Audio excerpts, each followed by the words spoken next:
안녕하세요, 이기로 변호사입니다. 민사소송, 형사소송에서 항소, 상고 이런 불복 절차에 대해서 개략적인 내용을 알아보는 시간을 갖도록 하겠습니다.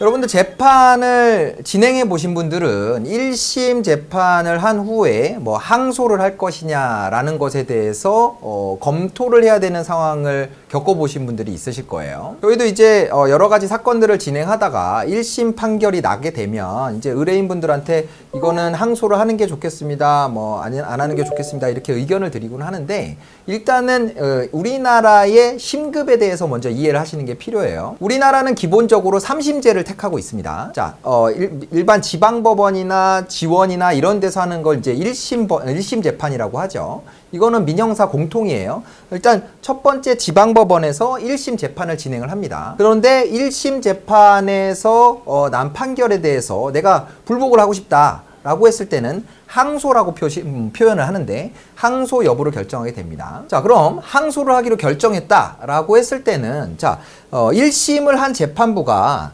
단독 판사, 그러니까 판사가 한 명이 있는 재판부에서 재판을 하게 되면 그 항소심은 그 지방법원의 합의부, 3명의 재판관이 있는 합의재판부에서 항소심을 진행하게 됩니다.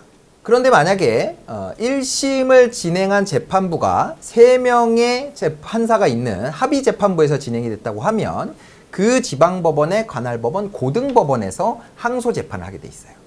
이렇게 진행되는 항소심이 2심이라고 하죠. 그리고 이제 세 번째 신급은 어디로 가느냐? 모든 사건이 대법원으로 가도록 돼 있습니다. 그리고 대법원에 가는 불복 절차는 항소라고 하지 않고 상고라는 표현을 하고 있어요. 이거 이제 법에 정해진 명칭인데, 1심에 불복해서 하는 재판 절차는 항소심 절차가 되는 거고요. 2심에 불복해서 하는 재판 절차는 상고심이라고 합니다. 자, 1심과 2심, 즉 1심과 항소심은 사실심이라고 합니다. 사실관계에 대해서 판단을 할 수 있는 신급이라고 해요. 그래서 1심에서 어떤 사실관계가 인정이 됐는데 그 판결문에 인정된 사실관계가 잘못됐다라고 주장을 하고 항소를 했을 때는 무조건 항소의 이유가 됩니다. 그런데 대법원으로 가는 상고심은 사실심이 아니라 법률심이라고 해요. 자, 그 차이가 뭐냐면, 법률심이라는 것은 이 판결이 사실관계에 대한 판단 말고 법률적인 판단 또는 이 재판을 하는 과정 중에 지켜야 될 법률, 이런 것들을 위반했을 때에만 상고의 이유로 삼겠다라는 겁니다. 그래서 많은 분들이 이제 우리나라 3심제니까 뭐 억울하면 무조건 이제 대법원까지 가면 되지 않냐, 이렇게 생각하실 수가 있는데, 사실 실익을 생각해 보면 사실관계에 대한 다툼이 있을 때는 항소까지는 의미가 있지만, 판결에 나온 이유에 내가 불복하는 이유가 어떤 1심 법원, 항소심 법원에서 한 사실관계에 대한 판단이 내가 진짜 주장하는 바랑 다르다라고 했을 때 상고심을 하는 건 사실 별다른 의미가 없어요. 자, 이렇게 상고심에서 사실에 대해서 판단을 하지 않는 이유는 사실 소송 경제적인 측면이 있습니다.